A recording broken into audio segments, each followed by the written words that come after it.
All right, just disappointed in the loss. Our kids fought hard, played hard. Did have a couple guys cramping up with the heat, but our defense played tough. Showed some things there we got to build off of, just not good enough. Scoring touchdowns, obviously, is not acceptable. And then too many penalties. Disappointed. The special teams penalties really hurt our offense, set us back inside the 10 at times, inside the 15. So just every time we get a decent return, it seemed like we had a penalty. So can't do that. But just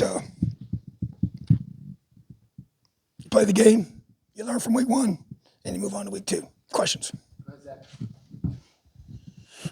Tom, if you'll forgive kind of just the obvious, what was the thought process behind essentially splitting the quarterback reps? And did you feel like either guy gave you something to think about that maybe you weren't already, maybe didn't already feel like you knew about going? Yeah, I'll be very open about the process. So went through the whole thing. I said we made our decision. Our decision was to play them both in the first two games.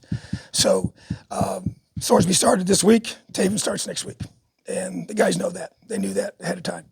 And so, because here's the reality. You have spring ball, you have summer, and you have fall camp, and they never get hit, and it's not full bore live football playing in the game.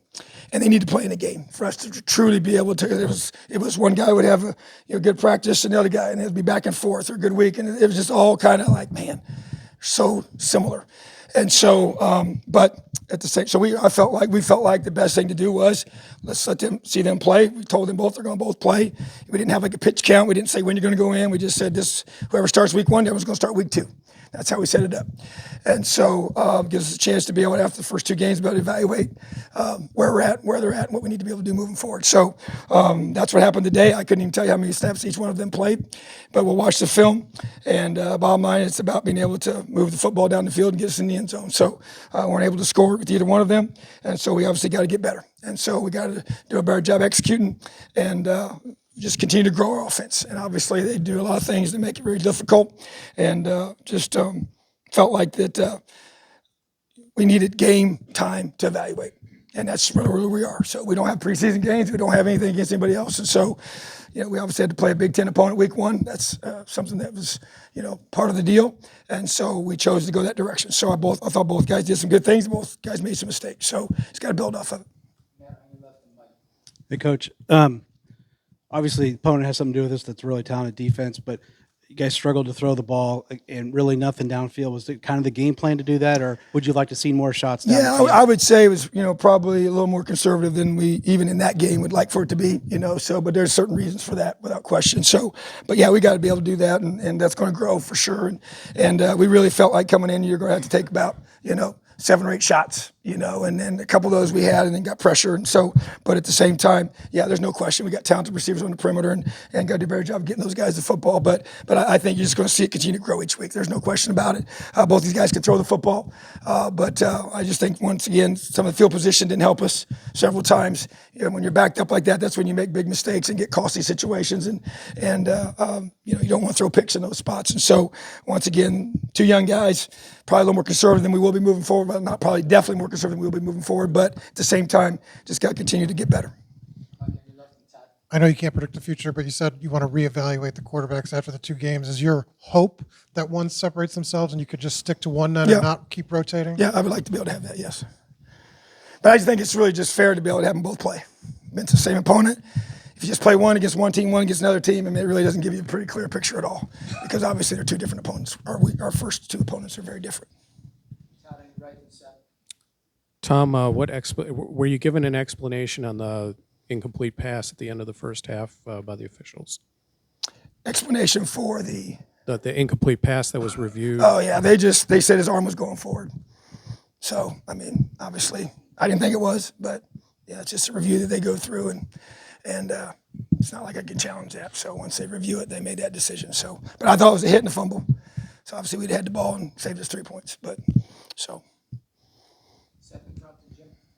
Tom, your defense, gave you a chance, for most of the game today. It seemed like, especially in the middle, Aaron and Jacob really kind of set the tone. How big of a catalyst is it when you get good play from your linebackers? It's huge. Like that? I was really proud of Jacob. Obviously, we've never seen Jacob play in a game, here, just on film at Stanford. And so I thought that he did a really good job. And I think he's played the way we expect him to play. So we're excited about those two guys. They're two big physical guys that can both run and make plays. So we showed some signs up front too to be able to do some things that are going to be very important moving forward. So just got to keep getting better. And I like to look in our guys' eye. I mean, there's no doubt there's a lot of disappointment in that locker room, but at the same time, we got to be able to look ourselves in the eye, make corrections, and get ready for a short week.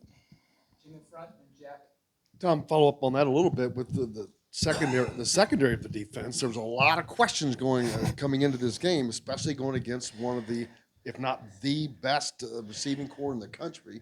And it looks like they passed that test today. I believe so. And obviously, you don't know until you go do it. I was really concerned about that matchup without question. And it is, I know for a fact those receivers are special. And the one is probably the best we've ever gone against since I've been coaching in my entire career. And so just to be able to do, to keep those guys in check was very critical. And it was a combination of some pressure up front as well as the guys covering on the back end and just trying to do a good job of disguising things. And that's just, you saw how we're going to play. Man, that's the system. That's who we are. That's what we want to be able to do. Mix things up, confuse people. Got some length in the back end. Got some playmakers. I thought we dropped 2 picks. They would have been tough catches. We dropped 2 picks. They ended up getting 6 points off of 2 field goals that we got to make plays on. But I was very encouraged by our secondary. As you said, there's a whole bunch of new guys. And then you got Jamari Sharp, who's a redshirt freshman that didn't play much last year, and he really played a lot today.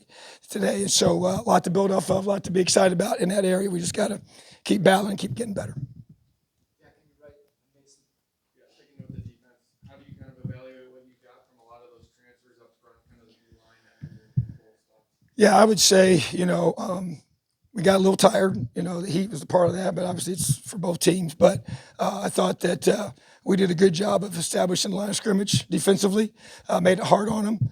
We gave up a couple creases there, but not very many, and we've struggled. You can go back and look at the stats if I need to help you on that, but we have not done a good job stopping the run against these guys for many years now. Even in the year we played them close, it wasn't because we played great run defense. It ran all over us, and so we made a concerted effort. Obviously, we went out and found guys that we felt like give us some size and length and ability to help us do a better job physically, but also just made sure we just worked so hard on our run fits all fall camp, all spring long. So I think there's a lot to build off there on that without question. You got to stop the run, and we got some talented DBs that help us when they do have to throw in some guys that can pressure them. So, there's no question. They had new quarterbacks too, so having new quarterbacks creates, a difficulty for an offense without question. But at the same time, they've been a machine on offense for a long, long time and got some really, really talented football players in the backfield up front and on the perimeter. So I thought our guys did a lot of good things defensively. I was more encouraged by the bows up in the red zone. That's when you got a long drive, you're tired, you're fatigued. You got it's a gut check, it's a character check, it's a can you bow up when your body is really, really exhausted and fatigued and make a play against an elite team and a top 3 team in the country. So to me, our guys showed that, forced them to kick several field goals, and that's how you win games. Coach, going back to the quarterbacks, is there a certain aspect of the offense or an element that you feel more comfortable with or is maybe more open with one quarterback versus the other? Or are you trying to keep kind of the same offensive scheme for both guys? Yeah, I don't know that we really look at it as that we're changing with those two guys. I think that their skill sets are similar enough. We really will. There may be a couple of things that I wouldn't get, put out that we might say we would do per their strengths, but it's not holistically major, okay? It would be some subtle things within both the run game and the throw game to favor their strengths. But, as a system, though, we just got to keep growing and getting better at it. And like I said, I think they both showed some signs of that and also showed that, they're young, but we just got to keep working. I mean, it's one of those situations where, we know what's ahead of us, what we got to do. And I want to see a lot of growth between week 1 and week 2. We say it all the time. It's very, very true. We knew we didn't have any margin for error week 1 because of our opponent. But at the same time, the growth is still expected between week 1 and week 2. And so that's not going to be different, especially with our offense and our defense as well and our special teams play. So, but I think that those guys showed that, there's much to build off of without question. So I'm not going to sit here and be negative because that's not who I am. It doesn't serve any purpose. It doesn't help us get any better.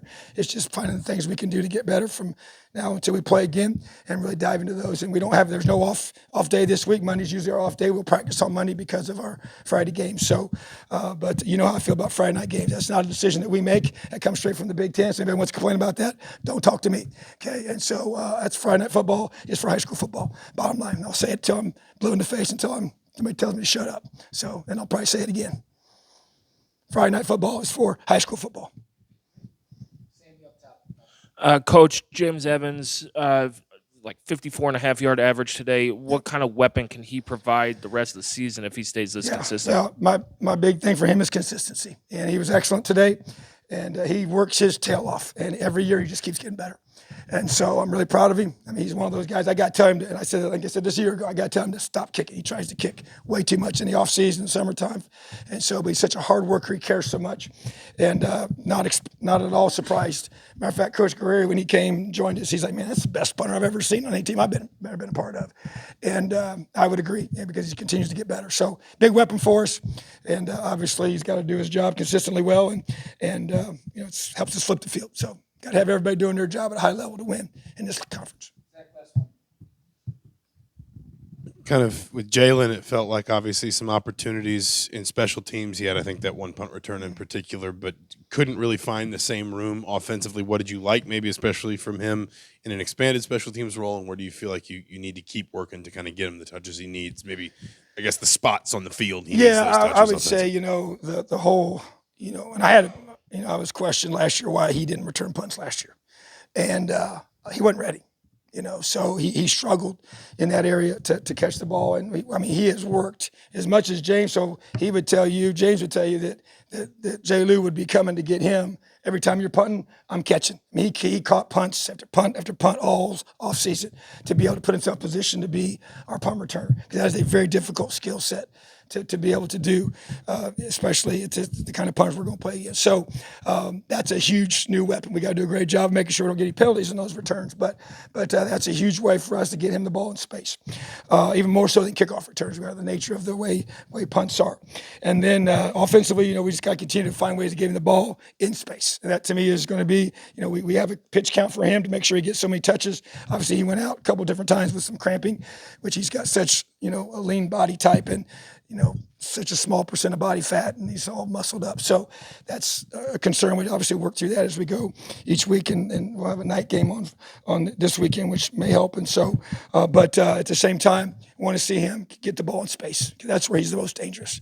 So I think that that will continue to be a chance to get him the ball, and I think our offensive, there's no question we understand how valuable he is. So he's a great little player. We just got to keep working to get him the ball. Appreciate you guys. Have a great day, Elio.